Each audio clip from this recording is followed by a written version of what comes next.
迷子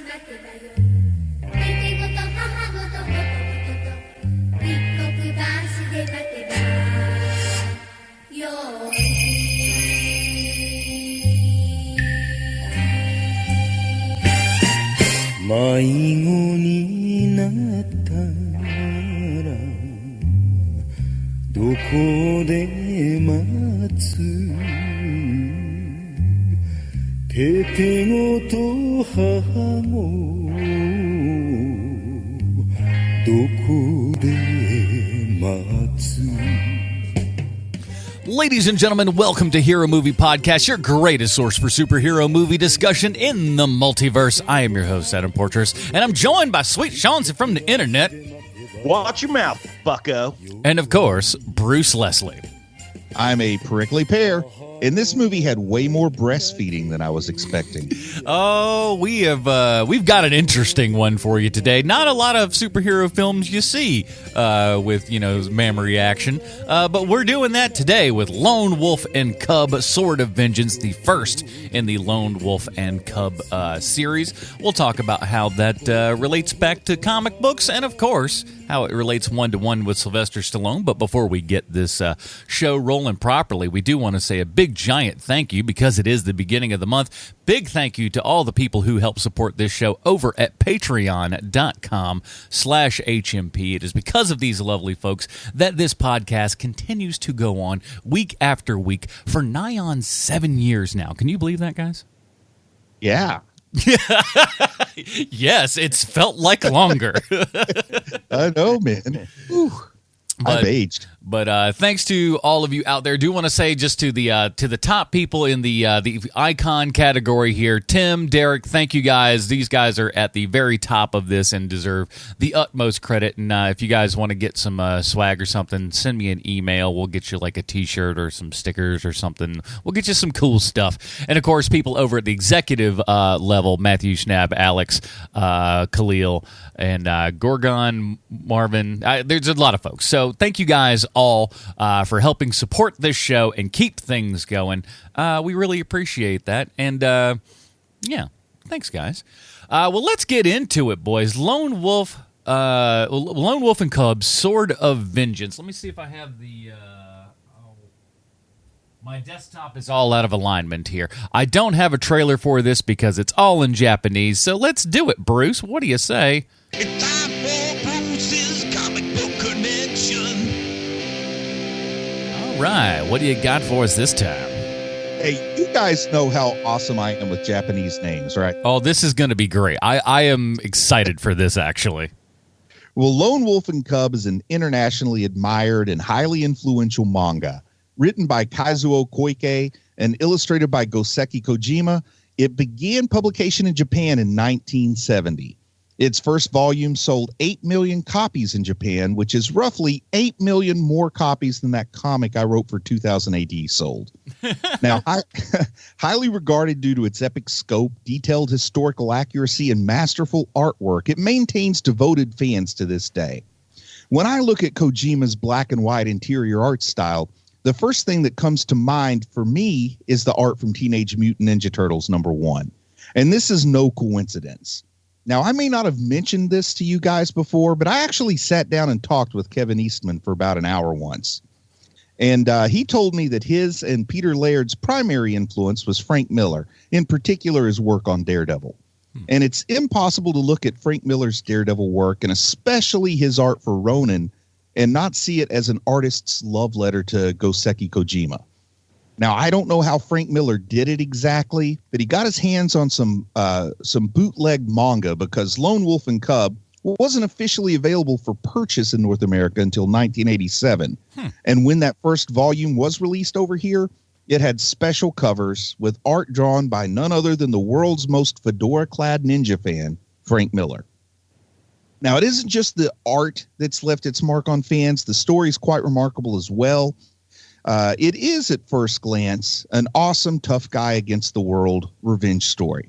But then a child is thrown into the mix, and seemingly out of place and discomforting, the Cub slowly begins to give this story of revenge layers of depth and consequence that's all too absent in most violent comics.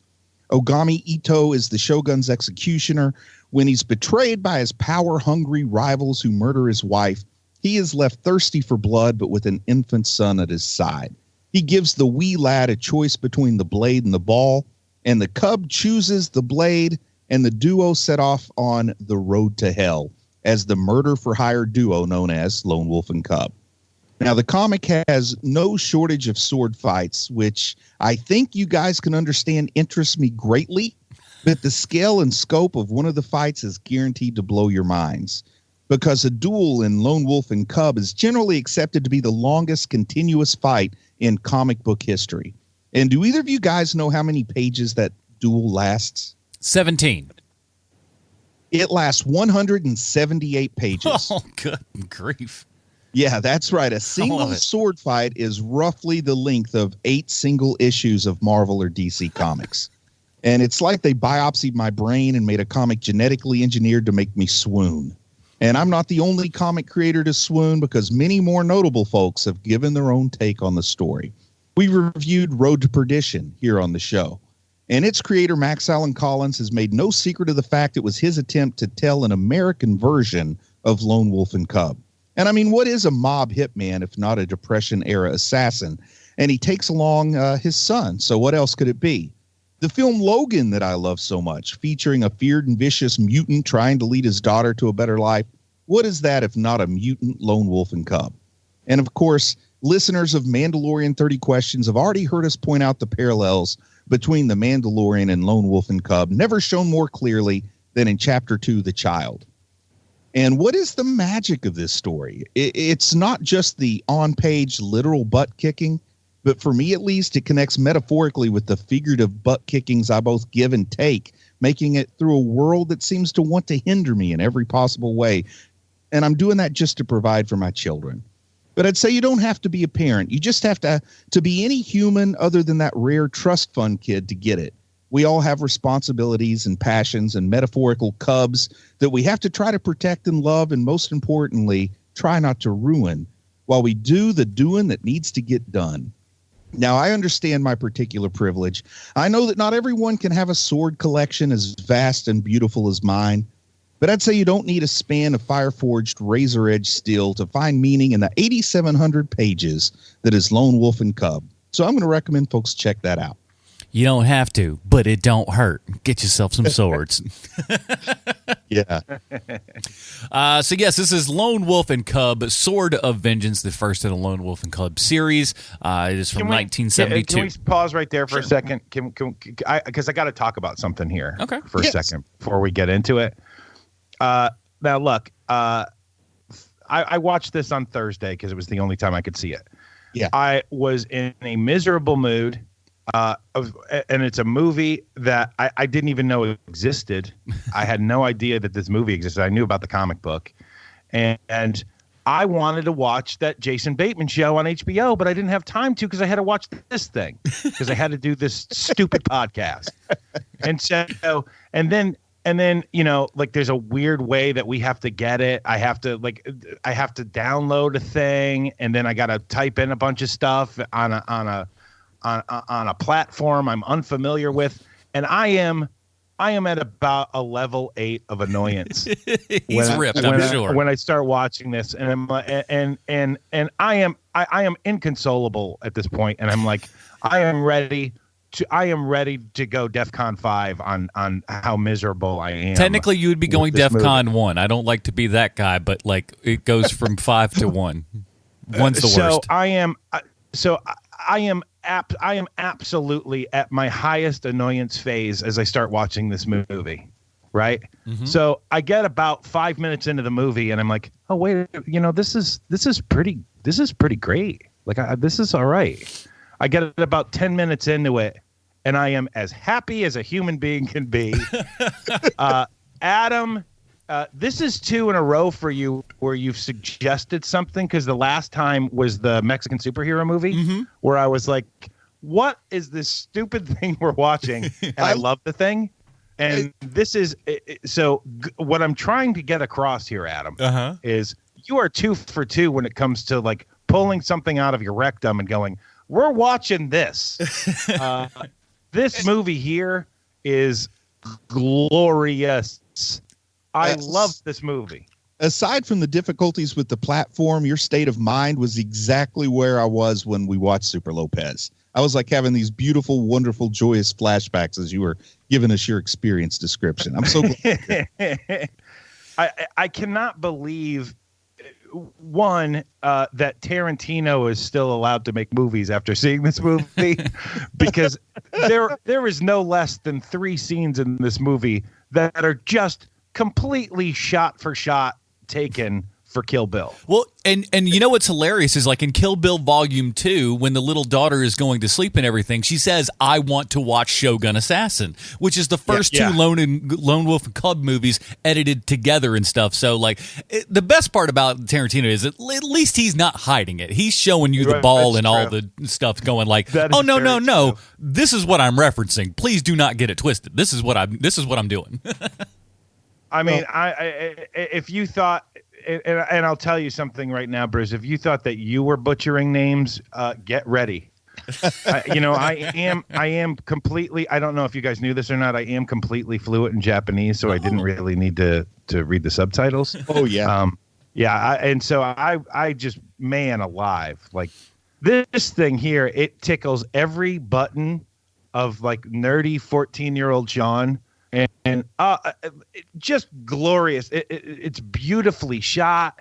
It has those magnificent, like the way that you think that you remember all of those like crappy karate movies in your head. What you think you remember them being is actually what this is. You know, it's just so terrific.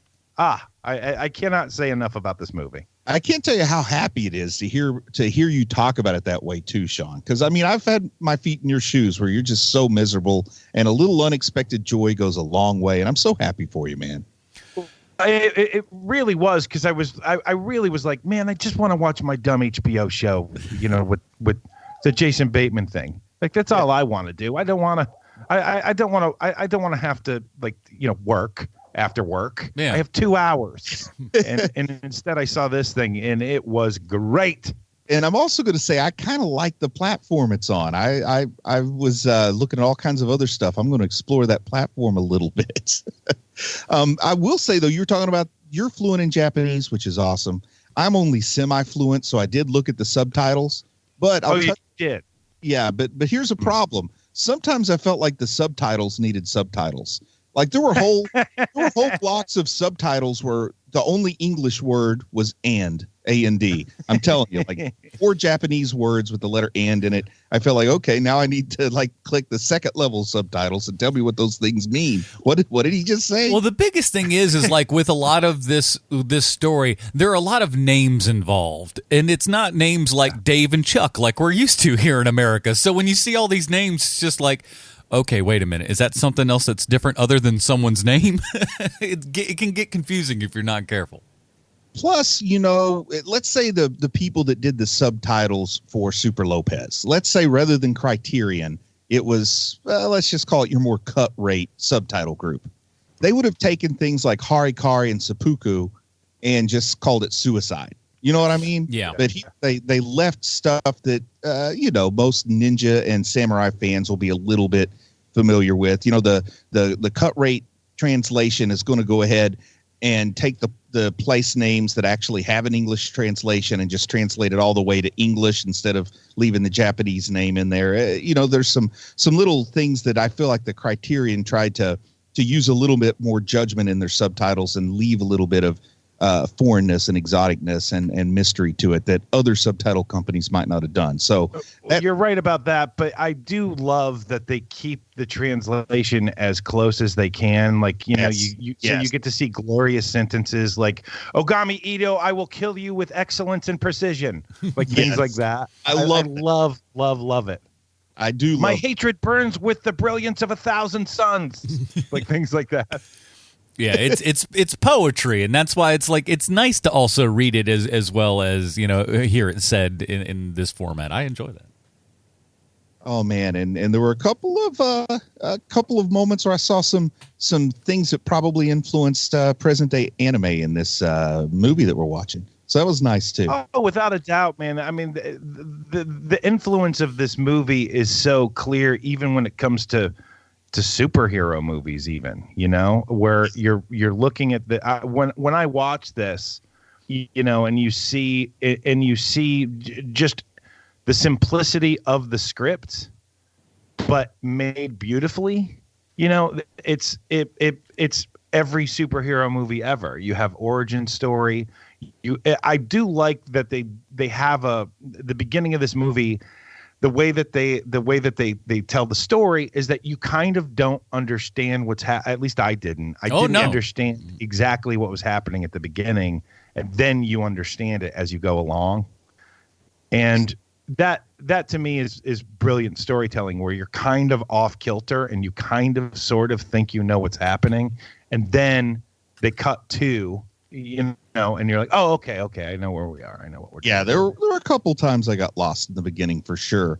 Also, you know, this movie being made in 1972 is late enough that it's able to come a little bit full circle. But, you know, clearly the American Western movies of the 60s were pretty heavily influenced by Japanese samurai film. But I feel like this one has gone full circle, where it's carried some influence from people like Robert Ford and Sergio Leone into this movie as well. And I think that makes it just kind of a nice experience. But I want to talk about some of the particulars whenever we're ready to get into that stage. Let's do it. Yeah. Well, I just want to start off talking about the beginning. I'd never seen this movie before. Hadn't really read the manga before.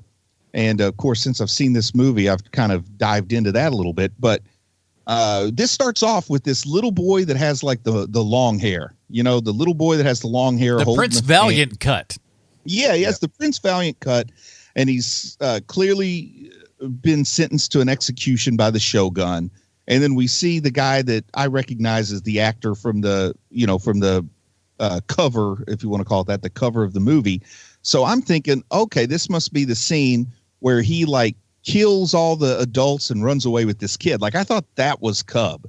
So I was really kind of confused there at first. And then when he commits the execution, they go out of the room for, you know, understandable reasons. They don't want to show a decapitated toddler with blood spurts coming out. So they go out of the room. You kind of see it in shadow. And I still thought, I bet what he did was he actually beheaded the old dude who was in there, and he's running away with that kid. And it took me a while to figure out, no, he actually executed that kid. Did you guys understand that first scene pretty easily on first go round? My recognition of what's happening worked exactly the same way that yours did. Okay. So beat for beat it's the same. I had the same thought process. You know, my American brain was like, well, surely they're not going to murder that small child. Incorrect.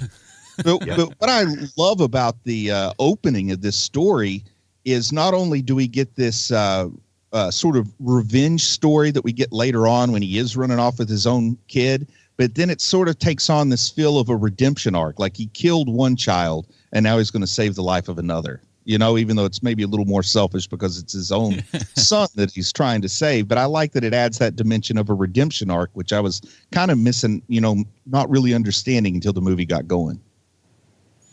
Now, what do you think of our hero as a whole here? Because one would think that maybe not the most traditional of looking heroes. He's one of the most handsome men I've ever seen on film. You like him because he looks like you. Japanese Bruce. I have to say that I enjoy that part of it, is that he just looks like middle-aged dude, you know, which is great. I like that he is one of the most flawed human beings that's ever existed. I like that as well. There's a lot going on with this character to recommend him. And, you know, it's not enough because, I mean, how many times do we have to have the thing where, you know, let's just say Sylvester Stallone. Let's take Sylvester Stallone for an example here, where if Sylvester Stallone was making this movie, not only would he not have killed the child, but he would have done something that would have made him seem even more heroic, but misunderstood. So that's why people are coming after him instead of the fact that he actually murdered a kid, you know? Yep. And that's what's so interesting about this character to me is that, yeah, he is not the best guy in the world. In fact, he's pretty terrible himself. He's just got this one thing that he needs to do, and that happens to be a heroic thing. And that to me makes this vastly more interesting than your typical movie. And I watched some of the special features, and I watched this interview with Kazuo Koike, the guy that wrote the anime. I'm probably not saying his name correctly, but they had that was Pitch Perfect, Bruce. Good. They had an interview where they were asking him a couple things about, this actor in particular and this character. And one of the first things he said is, you as far as the character being flawed, he's like, you throw this child in, it's an immediate weakness. Somebody holds the sword to the child's throat. You have no choice. You've got to drop your own sword and raise your hands. What can you do? They'll kill the child, no matter how strong you are. But Ito, he just says, go ahead, kill the kid. He's prepared to die. He says that's what makes him different. And then when he talked about the actor, this guy was a big star in Japan in the 70s. Apparently he'd made a lot of movies. And the actor called up Koike and said he wanted to be this role. He wanted to be Lone Wolf. And Koike, the writer, said, he doesn't really look like the guy, but, he's overweight. But then he showed me he could do a somersault. And I thought, well, if this overweight guy can do a somersault, why not let him be the character? So it just came down to that because everybody thinks a fat guy doing gymnastics is funny. Well, that's also one of the things that I really love about, the choice for him as the lead and everything is that he's very unconventional, and you do think oh, well, this guy's not going to be able to do anything, and he has this wild gracefulness about what he does, and just it really works. It's surprising. You look at him and you go, yeah, he could probably do all those things, and I buy it. And he did do those things. I mean, there's no wire fu in 1972 Japanese cinema. If you see him doing a flip, he's doing a flip. One thing I will say, and I'm not talking about whether or not it would be martially effective. I don't understand if his sword play makes sense for actually fighting people in the real world. But as far as exhibition sword play, this guy handles a sword great on film. I mean, as a person who spent hours and hours in front of a bathroom mirror with the plunger, the toilet plunger, pretending it was a sword, swatting it around and trying these fancy moves, this guy looks beautiful to me on screen when he's handling his steel. Bruce, you don't need hours and hours. Oh yeah, come on, man. And that was just last week. That's the weird part. Oh, now I have the real swords when I'm in the bathroom mirror. It's just I've gone beyond plungers. Thank you very much. I have money to buy my own steel. Thank you.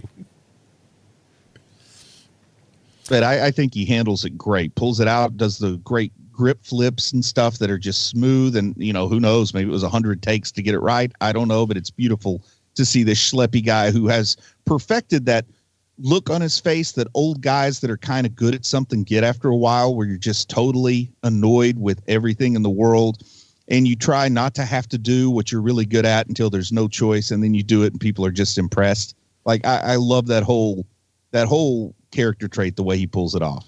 They do that a lot in I'll just say Asian media as kind of a whole, where it's just I love the guy who is so good, it's almost kind of a hindrance for him, have to just kind of unleash 5% of what he does and just destroy everything that's around him and just go okay, there you go, I'm done. But I didn't want to have to do it, but you forced my hand.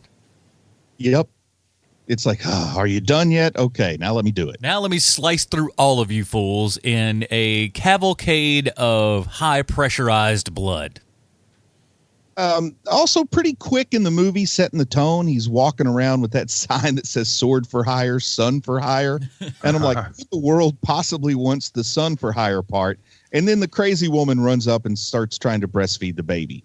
That might have been as shocking to me as anything I've ever seen. This was the best part too, because and I'm curious to see how this went down.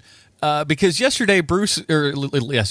week, Bruce was like, "Hey, you think my son could probably watch this?" And I'm like, and I hadn't watched it in a while, and I was like, "Yeah, it's just a bunch of dudes getting cut up and all that stuff. A young boy would love that." And then there were so many chowder buckets in this thing. I was like, "Oh, I totally forgot about all of this."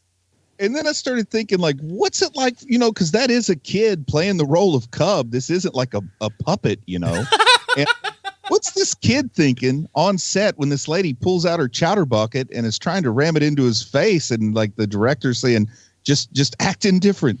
I don't know. What's the director tell the It feels like it was like all real in as much as the kid looks over and he's just like, "Are you kidding me? This is what you want me to do?" And the dad's just like, "You better just do this because it's what we've got to do right now. This woman is nuts."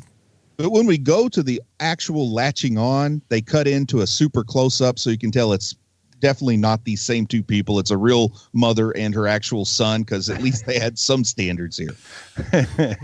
But I also like to think that, and I don't know this, but this is a guess. I'd like to think that was some a little bit of we'll put a little salaciousness into this to kind of be like, "Hey, listen, we can't get away with a lot, but there's a couple boobs in here." And then this is the most nude-filled movie we've seen. You know what? I think you're right. Yeah, they love their chowder over there in Japan. Man, they sure do. Now, here's the other thing. I think, okay, so we've got the breastfeeding quotient out of the way. Then we get a flashback scene to Ito's wife breastfeeding their child. And then after that, we get a scene of dogs like breastfeeding on their mom. We got like pups suckling their mom dog. I'm like, okay, boy, they really want to make sure that old Brucey here knows what mammary glands are meant Lone Wolf and Cub, brought to you by the Dairy Council. By the non-cattle dairy council. Non-cattle dairy council. You've been getting it from cows. We say otherwise. Oh, man. But I like the way they work in the flashbacks, and I also like that they work it in so that at least the first flashback, I'm so confused, it takes me a while to understand it's a flashback. Normally, I would be upset with that, but I kind of liked it here.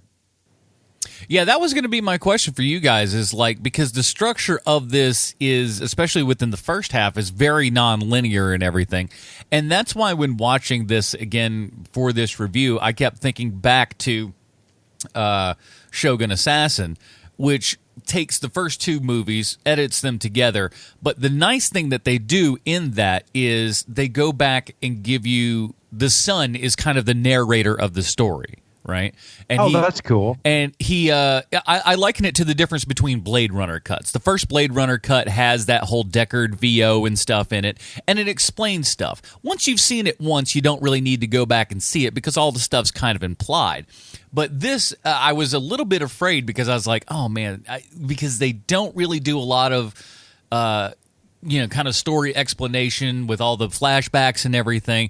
At least with Shogun Assassin, they give you like a little bit more of a narrative to follow for dumb American and British audiences that they put together. Otherwise, American audience wouldn't understand what the heck's going on. So I was a little bit concerned about that going in for this, but I like that you guys enjoy all the flashbacks and how that was an element of storytelling as opposed to just something that they're doing for, Flash or Kitsch or whatever. It's specific for the story, and I'm glad that you guys saw that. Well, it's one of the things that you don't get too much of in popular media in America, which is that we're going to confuse you a little bit, and it's up to you to figure out what's happening. And, when you're a comic book reader like Bruce and myself, you're used to having to go pick up Amazing Spider-Man 372. You have no idea what happened in the first three, issues. And so it's up to you to figure out what's happening. And so you get used to tricking your brain into figuring it out. And go ahead, Bruce. I'm sorry. I was just going to say also a common sort of analysis of manga is that when it comes to manga, a little bit of difference between Western stories is it's not really about the plot. Like the plot is there. It's usually pretty thin. It's usually solved pretty simply, but it's more about knowing the characters than knowing the story. And I feel like this really lets us know this character more than, the story of a guy just goes and chops up a bunch of people. It's really a pretty thin plot, but boy, the character is so so well understood by the end. So there's 7 of these movies, correct? Mm-hmm. So, Adam, have you seen all 7 of these movies? I've only seen 2.5. Oh, really? But yeah. So do they just start declining in quality, like a typical American sequel would, or no? No, I've heard they get pretty good. I haven't just had the chance to sit and kind of watch this stuff, but you get up to that many, especially within that kind of culture, you're probably looking at some decent stuff. I got to watch more, but luckily the nice thing is they do have all of them on the Criterion app. So if indeed you're on that, so all of them are there. Mm-hmm. Yep, they got the whole collection. One thing I'll say is that the manga was written with an ending in mind. We'll call it the Breaking Bad approach. And the creator in the bonus feature that I watched, he said one problem is with these heroes, they can't die. Everybody knows they can't die, so you got to keep sending more and more villains at them. And after a while, people get bored and they quit reading or quit watching. And he said, he had this ending in mind. I don't want to spoil it per se since we're not quite there, but it is a contained story, and it is very, very much enjoyed all the way through by people who enjoy it. It has a beginning, a middle, and an end, and a good end. And the movies do follow the manga, so I would guess they probably hold up pretty darn well. I'll say this. Most of the best stories in the world have a beginning, a middle, and an end. I know it's controversial, but I'll say it. There's some that just have a whole lot of middle, and then they get a reboot, and then a whole lot of middle, and then a reboot. I would say to you that J.J. Abrams movies almost have no endings ever, except for maybe 1 or 2 things. It's not unfounded. I do like...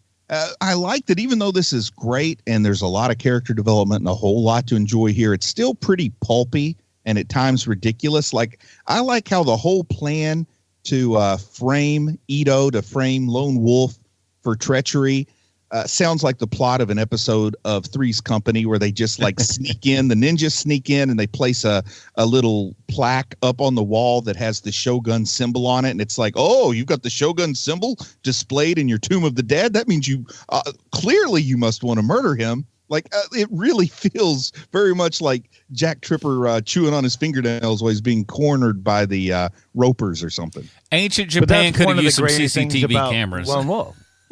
What's that? I'm sorry. That's one of the coolest things that Lone Wolf does, though, because he flips it on them later, where when he's outnumbered, there's no way he's going to win, and he pulls off his white robe, his suicide robe, and underneath it, he's got the Shogun robe underneath it, and he's like, well, you wouldn't dare go after me now, because if you cut into this, then you clearly have no respect for the Shogun. And so now I'm just going to waltz right out of here with the baby. It is crazy. I've got these religious symbols on me. You'll never cut into those, so I have a way out of here. It's just, it's so cool. And what I do like about this version as opposed to the other one is they do a much better job talking about that, about his little suicide outfit, as it were. Because they really gloss over that in Shogun Assassin. Here is much better because they're just like, look, I'm putting this on and everyone thinks that this is me giving up so you can spill my guts in front of everyone. Oh, no, I'm going to do that to you. Oh, it's so awesome. One thing this movie gave me an appreciation for was how easy it was to go 3 robes deep when you're getting dressed. I never would have guessed you'd have need for more than 1 robe. But at least twice I see 3 robes deep when they're taking off or changing clothes. I was pretty impressed. It's so he's hot. a fat guy. Some ladies, when they get pregnant, you have no idea they're pregnant. It's the same thing if you're a fat guy and you got 3 robes on. But even if we jump ahead when he's in the village with the lady that does the stuff and he has to do the stuff with her, she stands up and sort of, I would say, seductively takes off her robe to reveal yet another robe. I was like, wow, even the prostitutes they roll two robes deep. And then she takes that off and she's got a skirt on under. I'm pretty impressed. Not to mention, I'm going to go on record right now as saying the most awesome thong I've ever seen on a man is the one he's wearing. It's a thong that goes up to his nipples. Yeah, pretty much. It's like from the front, I'm like, wow. Underwear up to your nipples. That's pretty impressive. Then we get the rear shot with both ham hocks exposed to the world. Ham hocks. He's like, look, you can peep the gams all you want, but stay away from the midsection, please. That says I've got a pot belly but a nice butt, so I'm gonna wear these. Oh man, I love those underpants. I need to get online and see if I can order me some. Again, not if Bruce showed up in any of this crap, I would not be surprised in the least. I'm only one wooden baby cart away from having the perfect cosplay. He's like, I've got all the other things. I just got to sew up a couple of stuff. I got a kid. Throw one of the kids in there. You're good to go. I also like the Lone Wolf litmus test is what I'm going to call it. But, you know, he's wandering through town with the baby cart and that banner that says sword for hire, son for hire. And there's this guy with his two swordsmen that are sworn to him that's, you know, got this mission. It's the main caper for the movie. And he's like, I think I know who that is. And he's like, how can you be sure? And he said, you're the two best swordsmen in the whole land. If he kills you both, then it's definitely him.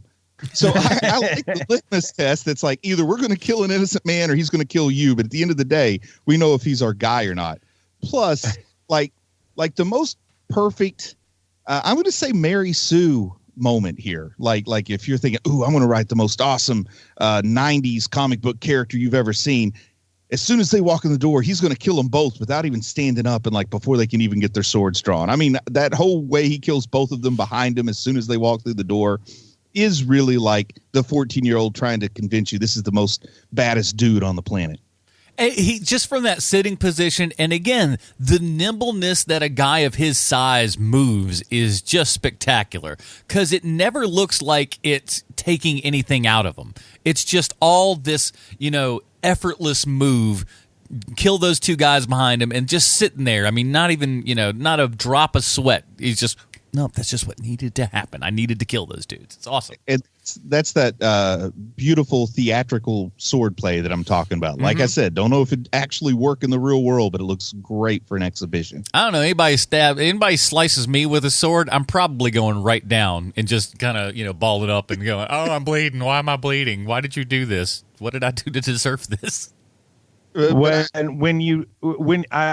know, I don't know what this looks like, Adam. But when you get cut, do you bleed about 2 quarts of Sherman Williams, like these guys did? Yeah, let's talk about these blood spurters, man. I love the blood spurters. Is this the movie where that started? Because you know it's certainly been. No. This has been going on for quite a bit throughout all of.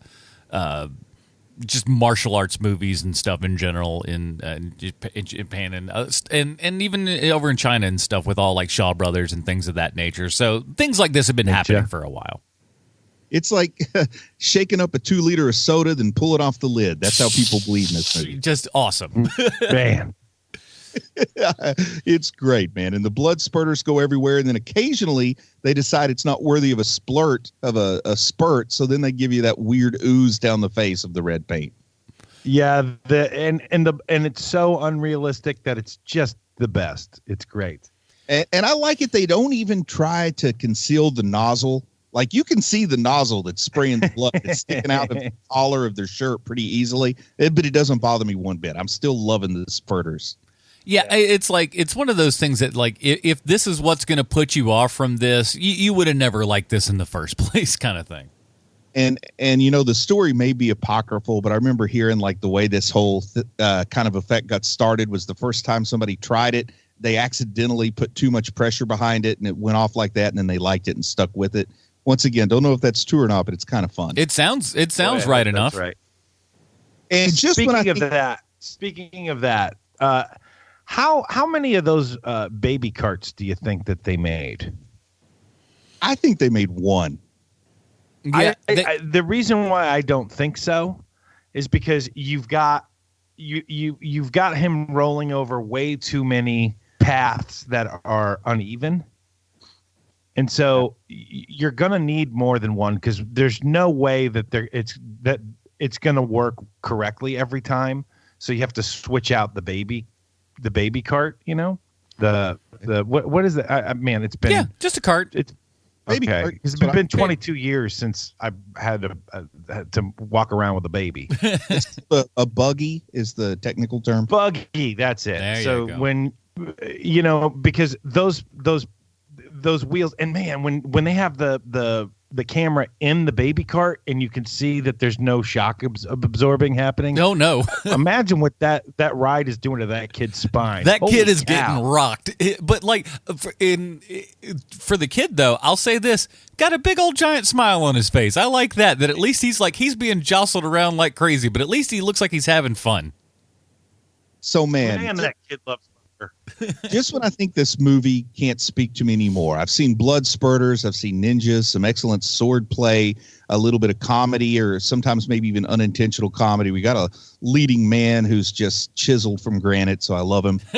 and then some kids start singing a song about standing on a mountaintop and dropping a turd and watching it bounce down. Man, I knew instantly. I was like, well, this is Bruce's favorite part. And they don't even just say, and you drop a turd. They say you drop a hard turd. So, and they keep coming back to this turd song. It's not just one and done. It's at least 3 times. And Cub knows it by the time that they walk away. He not only knows it, he's singing it word for word. He knows all of it. He's just like, that's his new jam. I get the idea. Those were his first words, were hard turd. Wouldn't that be great if like that's how he like responds to his son speaking for the first time? Is just going through this thing of like, really? Out of all the things, you're going to sing the hard turd rolling down the hill song? Oh man, that's my new theme music. But again, just like these great flashbacks going back, filling in those story spots and everything. And that's why what I, kind of want to reiterate to anybody that might watch this is that, we talked about before, but when you start this film out, you're going to be very confused, but do not worry. You are in good hands. They will fill in all of those gaps and everything. So just be calm. You're fine. Should we start wrapping her up here, talking about the big showdown? Yeah. So first off, I'm kind of confused because I know from watching the movie up to this point that he's come to this village because he's been hired, paid like 1,500, whatever the units of currency are there, to kill some men. Mm-hmm. And he goes into this town, and the first thing he does is give up his sword and just sit quietly in the corner and do nothing. And I'm wondering, like, when's the fight going to happen? What's going on here? But then when we do get the big showdown, it's pretty awesome, I think. Did you guys think it was awesome? I know I did. I'll go for Sean because this is his first viewing. I think that I was thinking that he was going to go after, I don't know the character's name, the crazy old man on the bridge, the Shogun. I thought that that's where this movie was going to end. Oh, that's going to be so when it 7. Right. But I don't know the story that well. So I thought that that's where this whole thing was going to end. So when it ends in this little village with him murdering literally everyone in the village, I was surprised. But it was great. I mean, it's still a great scene. And I guess what I really like about it is he still doesn't have a sword. What the heck is going to happen? Is he going to like fight him hand to hand? I don't know. And then suddenly we find out that the baby cart is tricked out A-Team style. Because you know how the A-Team would always trick out BA's van to turn it into some kind of war wagon whenever they had to fight at the end of every episode, basically. It's got rocket boosters on the back. Who knew? So, it starts with him just like pulling out this big sword thing that he throws at the guy with the throwing knives. And he pulls out the big gigantic spear looking thing and starts fighting with that. Oh, man, I'm loving it. I'm loving the weaponized baby cart. That's why he gave up his sword so easily, as he was, he never had the weapons of war out of reach.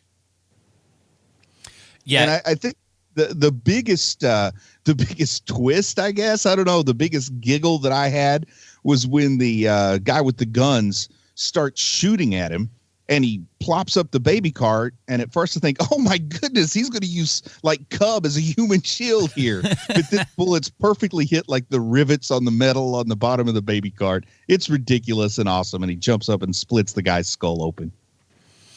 3M paint just rolling down his face. It's so great. I guess the question, and I'm curious too for your input, Sean, which is the the bigger gag to defeat an enemy? Putting the mirror on Cub's forehead when he has that big duel out in the field and reflects the sun in the guy's eyes, or having the armor on the bottom of the baby cart? I love the mirror thing because I did not see that coming at all. The mirror on Cub's forehead. Whereas with the baby cart, the second that he shows up with the guns, the guy has the pistols. You know that he's got some sort of defense for that because you've already seen the crazy makeshift sword that he made. And, so, yeah. But the at the end of the movie where you see, when he ducks his head and Cub's got the mirror that blinds the other guy.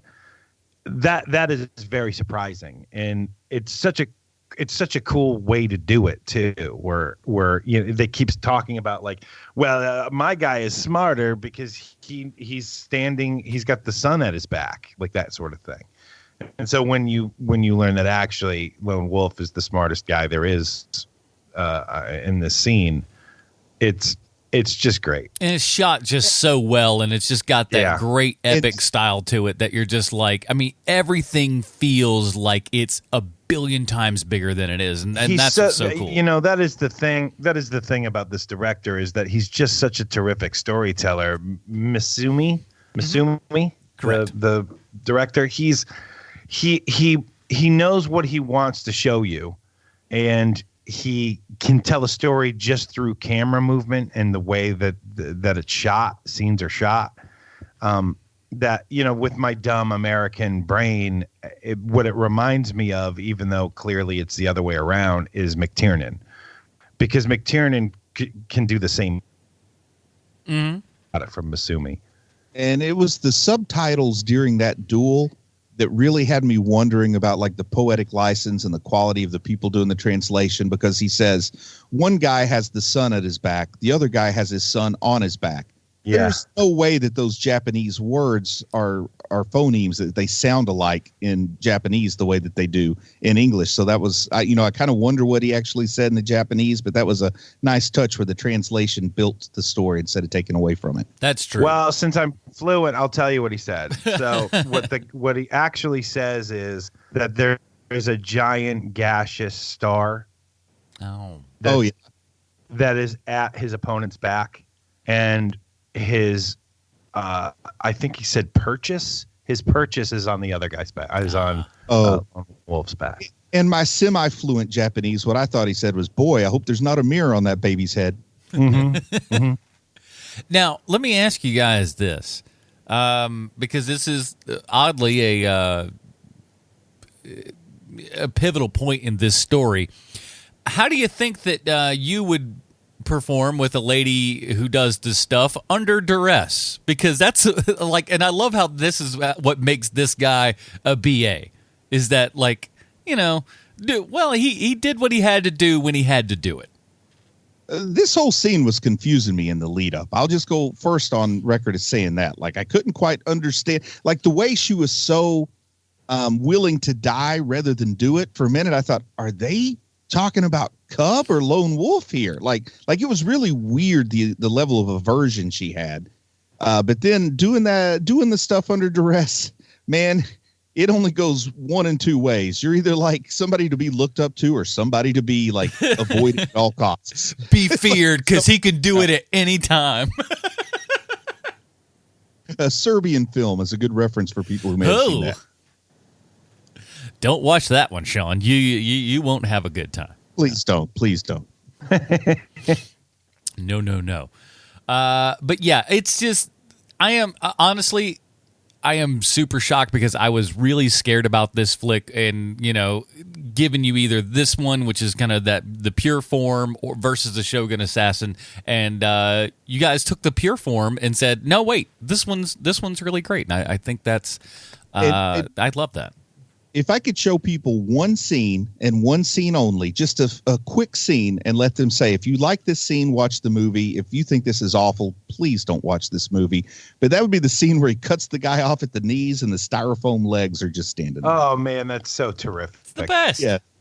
That's so terrific. And, I'm going to say this, that this movie so far of 2020, it's between this and Jojo Rabbit for best movies I've seen this year. Sweet. Yeah, I just saw Jojo Rabbit so the other good. day. We'll talk about that at the post show because I want to talk to you about that for a second. But before we do all that fun stuff, we have to do the most important thing on this show, and that is find out how this movie relates back 1-to-1 with Sylvester Stallone. Why, thank you, Adam. I have a prepared statement. Oh. I've quit a lot of things in my life. I once quit a job selling motivational posters door to door after the first hour because, well, do I really need to give you a reason? I was selling motivational posters door to door. I don't know where that guy is now who talked to me into that job, but I hope he's dead and rotting in hell. During high school, I quit a relationship I was in because after a month of dating, she said she wanted to go to church with me. Who am I, the Pope? And one time I quit college because the professor told me if I was really lucky when I graduated, I'd get a job making exactly half of what I was already making at the job I already had. So you see, I'm a quitter. But one thing I would never quit is you, H.M. Piers. You make my heart whistle like that bird that Fred Flintstone's boss brutalizes, signifying the end of the workday. And that's why I dug. And I dug. There had to be a Stallone connection here. This movie was too big to not have one. Who cares that everyone directly responsible for making it died 2 years before Stallone ever made a movie? Who cares that the entire cast and crew, including the baby, never once worked on an English-speaking movie? There had to be something. And so guess what I did? I asked myself, WWHD, what would H.M. Piers do? And then I found it. You see, Sylvester Stallone was in a movie towards the beginning of his career called Victory, a movie where Sylvester Stallone insisted on doing his own stunts until he broke his hand. It also starred Pele and Michael Caine, which are a bunch of weird people to throw together to make a movie. When that movie got released in Japan, it was released by the production company Toho. Yeah. And you know who produced the movie Lone Wolf and Cub, Sword of Vengeance? It's Toho. And there's your frickin' Stallone connection. Yes, I may have quit on college and Carmen Ayezi and a company that sells motivational posters door to door, but I wouldn't ever quit you. And I never will. You're welcome. I'm Sean Kovacs. You're welcome. Beautiful. Let me ask you this. When you sell motivational posters, do you have to have one of them yourself to get you motivated to sell motivational posters? Sort of a snake eating itself. I see. Yeah, exactly. It's just like, listen, I'm not going to lie to you. I am the best customer that this company's ever had. But boy, I put them up in my house, and I am motivated to sell motivational signs. So believe you me, they work. Now, before we get down to everything here, we do want to say that check out Facebook.com/Hero Movie Podcast. That's where you'll find the Robin rating system right there at the top of the page. Bruce, where does Lone Wolf and Cub Sword of Vengeance fall on the Robin rating system for you? Look, I'm a very committed and involved parent. I really like being a parent. I also have a really special relationship with my father, so I'm a sucker for stories like this. I think the lead actor's awesome. I love his look, his demeanor. I wish I could be him. I'm also sad it took me 45 years to explore this franchise, but I'm so glad I did. And I'm not doing any kind of shtick or trying to get any sort of response out of anybody. But for me, this is genuinely a Dick Grayson. And I want us to review all these movies. I really do. This is Groundhog's Day weekend, and I think we should make it a tradition to review a Lone Wolf and Cub flick every Groundhog's Day from now on. I got no problem with that. Sean, what do you got? This is a Dick Grayson all the way. The way I saw, I cannot state this enough. The mood I was in as I started watching this movie had no chance. There was no way I was going to enjoy watching this. And by the end of the movie, I'm smiling and carefree and footloose. It was pretty amazing. It like I said during just the regular review part of the show, it is one of the best movies I've seen this year. So it is a Dick Grayson. I can't believe this. Oh man, what a day I'm having today, boy. I certainly could not have figured this out, a week ago. After we'd seen something really crummy, I was like, man, I want to get something that I'm going to enjoy. I knew I would enjoy this. I had no idea you guys would enjoy this as much as you had. So it's 3 Dick Graysons all around, man. This is really good, and I do not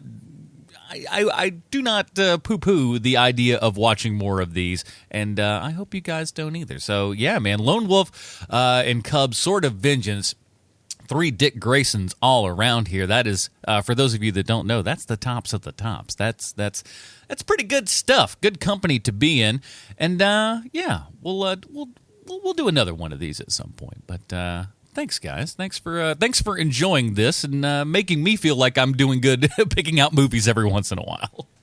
You're doing great. Good. This is 2 in a row for you, Adam. You got a much solid pick. You got a much better track record than me. I can say that. I was about to say, there's some times where Bruce just goes, let's do this, and it's the worst. But now it is available on Prime Video to rent for like $3, or if you are a member of the Criterion channel, you can get that for free. You can get all of those movies, so check those out.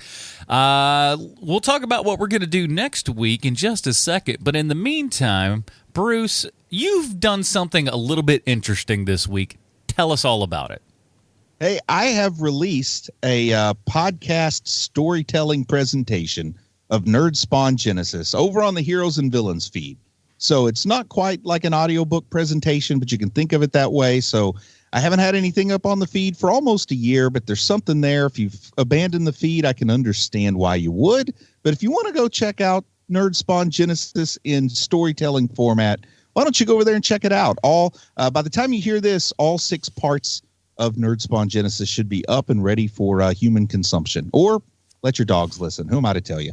Just put it on when you leave the house so the dogs have something to listen to and they're educated. You know, we don't have educated dogs anymore, and that's a shame. So put on Nerdspawn Genesis as an audiobook for your dog as you leave, if nothing else. Sean? You can find me on Twitter at Sean Kovacs 4. That's Sweet Seansy from the internet, ! I have not been on there a whole lot this last week because I am a very put upon busy person.